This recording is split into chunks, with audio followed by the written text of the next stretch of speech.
Have you ever felt it? That quiet, gnawing whisper deep within your soul, a feeling that no matter how hard you run, how high you climb, or how much you earn, you're somehow falling further behind. You follow all the rules, you work with integrity, you build and strive, yet an inexplicable pressure mounts, a sense of urgency that steals your peace and makes your own soul feel like a foreign land. If this feeling resonates with you, know that you are not going mad. You are not failing. You are waking up inside a carefully constructed dream, and the alarm is finally sounding. This is a sign that your spirit is beginning to see through the greatest illusion ever cast upon humanity. If you feel this pull, type "I am awake" in the comments to connect with the frequency of this truth and let others know they are not alone. Like and subscribe to join a collective of souls who are remembering their power. The first step to freedom is realizing you've been living in a cage.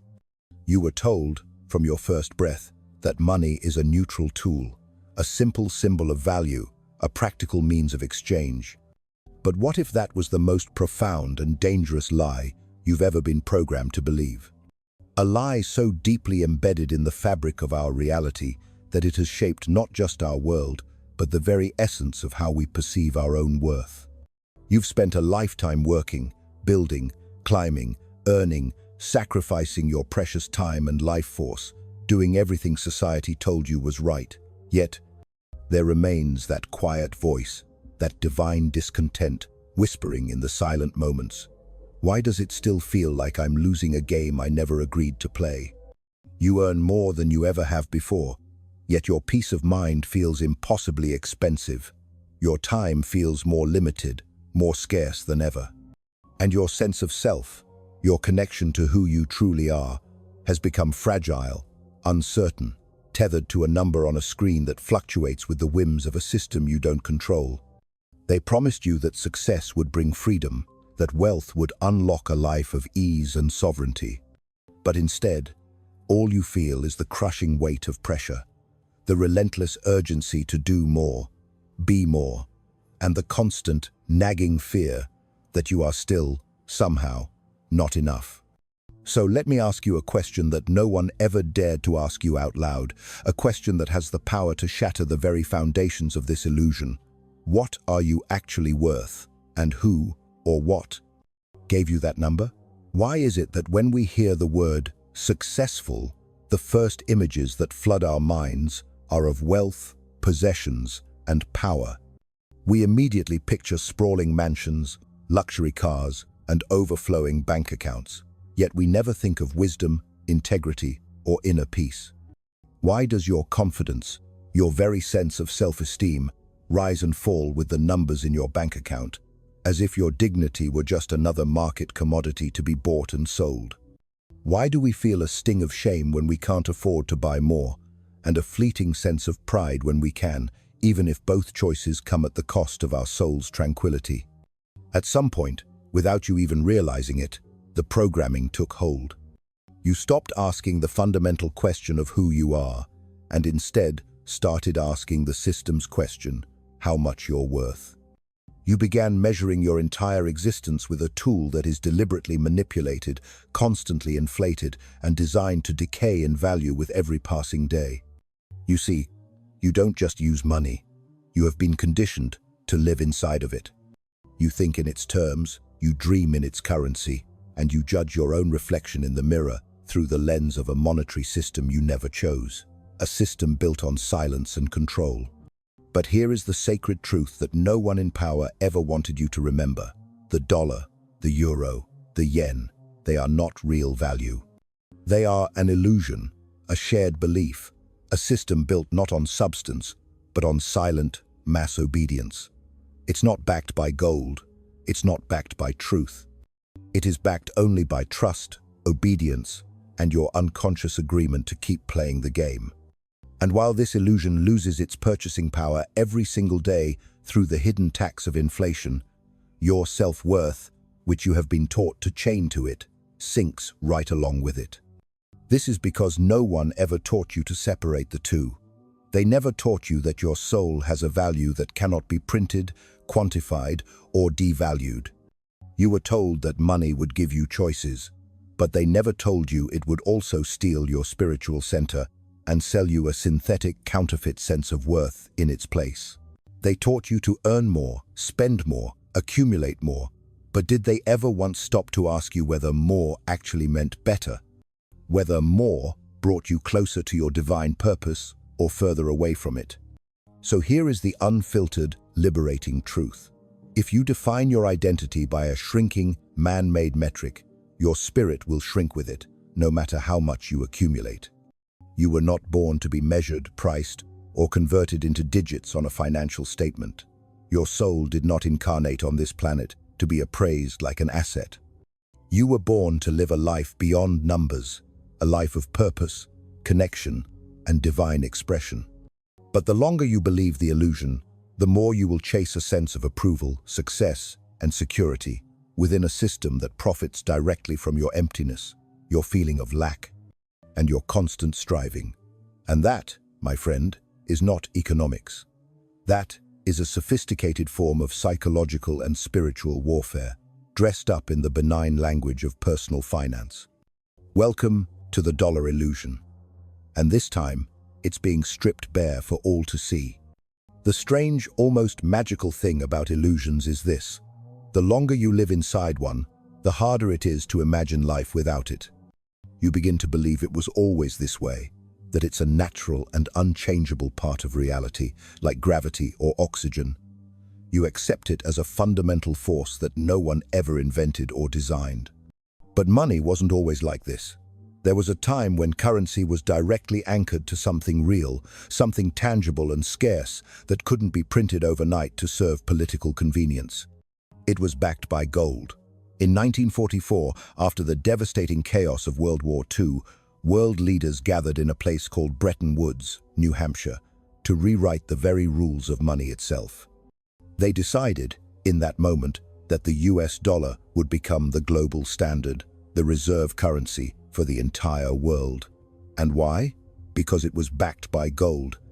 Real, physical gold, locked away in vaults, representing something tangible, something with inherent, earthbound value. Every dollar printed meant something real. Every dollar was accountable to a physical standard, and every nation using that dollar knew precisely what it was tied to. But in 1971, a quiet, almost secret decision was made that would echo through generations and shape the very reality you are living in today.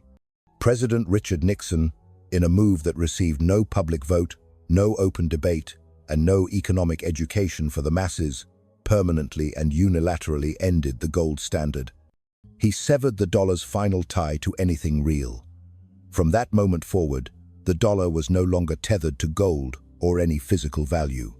It became what is known as fiat money, a currency backed by nothing but belief, faith, and government decree. Overnight, the very foundation of global money shifted from substance to faith. Faith in politicians, faith in banks, and faith in a complex, opaque system designed behind closed doors. You weren't taught this history in school, were you? You were taught how to balance a checkbook, perhaps, but not how value itself is created, destroyed, and manipulated by the very few who control the supply. And so the grand illusion began. An illusion where pieces of paper, detached from anything real, could still define your choices, your status, your power, and your identity. They kept the appearance of money intact, the symbols, the portraits of presidents, the familiar denominations, but the substance, the soul of it, was gone, quietly erased from the equation. And when value is no longer grounded in reality, it becomes something else entirely, a tool of influence, a weapon of control.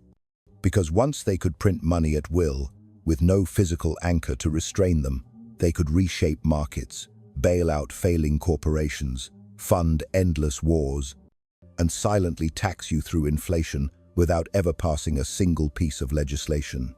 They didn't need to explain inflation to you. They didn't need your permission to devalue your labor, your savings, or your time. All they needed was your continued belief in the illusion. And belief, just like currency, is strongest when no one dares to question it.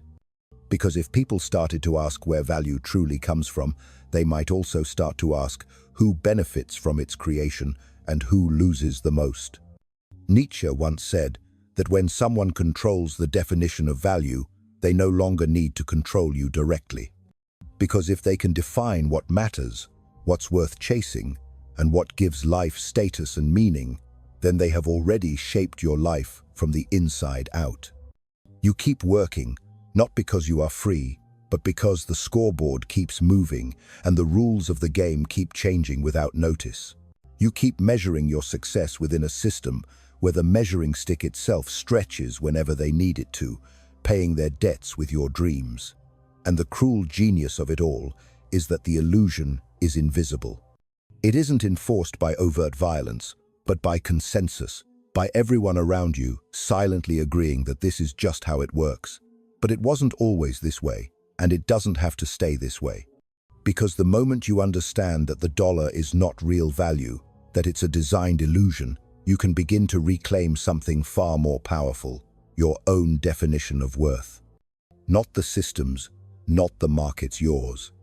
They took the gold, they took the meaning, and then they took your silence. Because once the dollar was unanchored, they could begin the real game, a game that didn't just affect your wallet, but your very identity. It's called inflation. And despite what you were told, it is not an accident. It is not a temporary side effect, and it is definitely not something too complicated for you to understand. Inflation is a feature, not a flaw. It's not just economic, it's psychological. It works best when you don't even see it working at all. You think it's about numbers going up, but really, it's about your value going down quietly, systematically, relentlessly. You think you're earning more each year, but every dollar you make buys less than it did before, and no one explains why that feels like a personal failure. You were proud to earn $60,000, then you reached $80,000. Now, it takes $100,000 just to feel what $50,000 used to feel like. You're not just losing money, you're losing meaning. Because inflation doesn't just reduce what your paycheck can buy, it reduces what your effort feels like it's worth. That project you stayed late to finish, that overtime you gave up weekends for, that raise you worked a year to earn, all of it is quietly devalued the moment more dollars are printed into existence without your permission and without your benefit. You think you're climbing, but the ladder keeps sinking, and no one is coming to explain why your best still feels like it's not enough. And that is the cruel brilliance of it.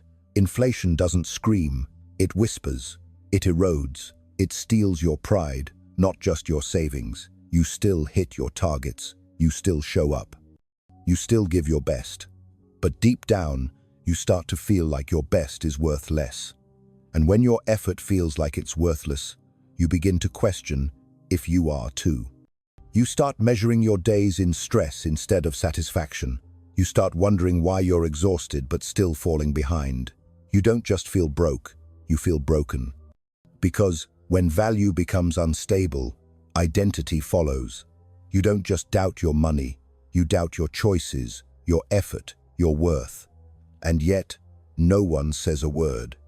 No politician apologizes for devaluing your labor. No economist tells you your identity is quietly being rewritten. No textbook warns you that this is a weapon. But Nietzsche did. He said, "Value is not discovered, it is imposed. And the ones who impose it don't need to chain you. They just need you to accept the measurement they created and to blame yourself when it doesn't add up. You think you're in control, but every dollar they print changes the way you see yourself, the way you plan, the way you hope. And the most dangerous part? You're still chasing more, without realizing the finish line keeps moving. That's not just theft, that's manipulation. That's design. You were never supposed to win this game. You were supposed to believe that if you just worked harder, pushed longer, earned more, you'd finally feel whole. But as long as the measuring stick is broken, no amount will ever be enough. You're not failing. You're measuring your life with a ruler that was built to rot, and until you question the scale, you'll keep shrinking to fit inside it. You've been taught to chase money your whole life. But what no one told you is that somewhere along the way, money started chasing you back, controlling not just your choices, not just your time, but your very sense of self, your internal compass of who you are and why you matter. You were told to earn, to produce, to provide, but beneath that message was a deeper, more insidious one. What you earn is what you're worth. The formula was simple. Money equals value, value equals identity, therefore, money equals you. And the more you internalized that equation, the more you forgot it was ever a question. You don't just fear losing your job because of the bills. You fear it because your title is your status, and your status feels like yourself. You don't just stress over a drop in income. You feel yourself shrinking, as if your entire presence is somehow less legitimate now. You tell yourself you're being responsible. You call it providing. But under those labels is a quiet panic. What if I'm not valuable without this paycheck? What if this version of me only matters because of what I produce? What if I've confused being useful with being worthy? That's not a financial crisis. That's an existential one. Because the system doesn't just take your money. It teaches you to calculate your dignity using numbers that were never meant to define a life. You check your bank account, not just to pay bills, but to feel a moment of relief, like a mirror confirming that you still matter. You read the words net worth, and your brain hears self-worth. You see someone else's wealth and assume they're more disciplined, more intelligent, more deserving. But maybe they're just playing a different game, or maybe the game was never fair to begin with. Erich Fromm once said, "Modern society has transformed the human being from one who is into one who has. And if all you have suddenly disappeared, what would be left of who you are? Would you still feel like you? Would you still walk the same, speak the same, look people in the eye the same? Or would the silence terrify you? You weren't born with a dollar sign on your chest, but somehow you learned to brand yourself with one. Your thoughts became productivity, your relationships became networking, your joy became performance. And slowly, the person you are got buried under the roles you play. When your sense of self is outsourced to the market, your peace is always up for auction. When your identity is rented by your employer, your soul becomes a subscription you have to renew every 2 weeks. And the price is always going up. Not just the bills, but the cost of feeling okay in your own skin. You weren't meant to live like this. You weren't meant to stand in front of a mirror and ask, "How much am I worth today?" That's not adulthood, that's captivity. And the longer you stay inside this equation, the more you disappear into it. But here's the truth. Value is not earned, it's remembered. It's not given by the system, it's reclaimed by the self. And the moment you see money for what it is, and not who you are, you begin to come back to life, one decision at a time. You've spent years questioning yourself, your effort, your decisions, your value, without ever realizing that the game itself was designed to make you feel that way. You've been told you're just bad with money, or that things are just getting more expensive, as if inflation were some random storm nobody can control. But it's not random. It's not natural. It's not accidental. Inflation is a system, a quiet tax, a tool of control. And the most effective part, you were never meant to understand how it works. Because if you did, if you truly saw how this illusion was built, you'd stop blaming yourself for a weight you were never meant to carry. You'd realize that inflation is not just an economic phenomenon, it's a design meant to keep you running in place while someone else moves the finish line. You'd realize that money is not value, it's a signal, a control mechanism that trains you to behave, to conform, to obey. You'd realize that your self-worth, your inner sense of dignity, should never be anchored to something that loses strength every single day. And if you realized all that, you'd stop playing.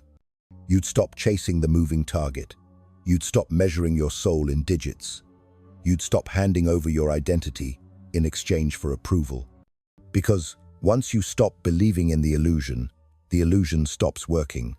And when the illusion stops working, the system gets nervous. That's why you were taught to fear poverty, but never to question what poverty even means in a world built on artificial value. That's why you were trained to pursue success, but never to ask who designed the scoreboard. That's why no one ever sat you down and said, "This isn't just money, it's programming." Because the moment you see the code, you start looking for the exit. And people who look for the exit are dangerous. They're not aggressive, they're not violent, they're just unbuyable. And a person who cannot be bought is a person who cannot be owned. When your worth no longer depends on what you earn or what you own, you become a threat to everything that profits from your insecurity. You become someone who can't be manipulated by advertising, debt, fear, or false promises of freedom. You become someone who sees money clearly for what it is, and more importantly, for what it's not. You become the kind of person the system cannot predict. And in a world built on control, unpredictability is power. Because once you stop chasing permission to feel valuable, you start becoming dangerous to anyone who relies on your obedience. And that's the secret no one wants you to discover, that the most powerful people in this system aren't the ones with the most money. They're the ones who no longer need it to feel complete. So if you've ever felt like you're quietly waking up, like you're seeing cracks in the game you were taught to play, you're not crazy. You're remembering something true, that your value is not earned, that your dignity is not for sale, that your existence is not a transaction. And the moment you stop letting the dollar define you, you become something the system cannot process. A free mind, a sovereign soul, an unbuyable human being. You don't need to burn down the system. You don't need to fight it in the streets or break away from society entirely. You don't need a manifesto. You don't need permission. You don't need to win the game. You just need to see it for what it is and stop defining yourself by the scoreboard someone else created. Freedom isn't loud. It doesn't need a spotlight. It begins quietly. The moment you say, "This number no longer owns me." That's it. That's where it starts. Not in revolution, but in rejection. Not in what you destroy, but in what you no longer let define you. You've been taught that the solution is to earn more, that if you just reach the next level, the anxiety will go away. But what if the real escape isn't forward, but out? What if freedom isn't found in more, but in enough? What if power is no longer chasing the next dollar, but stepping outside the dollar entirely? Because when you stop chasing value in the currency, you start finding it in the self. You begin to separate your income from your identity, your bank balance from your dignity, your net worth from your self-worth. And in that space, you breathe, you rest, you return, not as a consumer, not as a worker, but as a human being who remembers, "I am not a product." They don't teach that in school. They don't write it on your pay stub. They don't mention it in the news. Because if enough people stop believing that value comes from digits, the system has no one left to manipulate. If you're no longer playing for approval, you become impossible to predict and even harder to control. And that's the quiet revolution no one sees coming. Not a riot, not a rebellion, but a withdrawal of belief. A refusal to be measured by a standard that was never built for your liberation. And here's the real truth. Money can lose value. It can collapse, inflate, disappear. But your identity doesn't have to collapse with it, because you are not a number, you are not a trend. You are not a reflection of interest rates or CPI indexes. You are not owned by digits, and you never were. The system needs you to forget that. But you're here, remembering. And once you remember, you can't unsee it. You don't become perfect, you become clear. You don't escape the world, you walk through it differently, rooted, whole, untouched. Because your value is no longer determined by an illusion. It's defined by something they can't print, can't measure, and can't devalue. Your essence, your presence, your truth. As Nietzsche once wrote, when you understand that value is a game, you stop being a pawn. So maybe that's the real freedom, not having more than everyone else, but no longer needing it.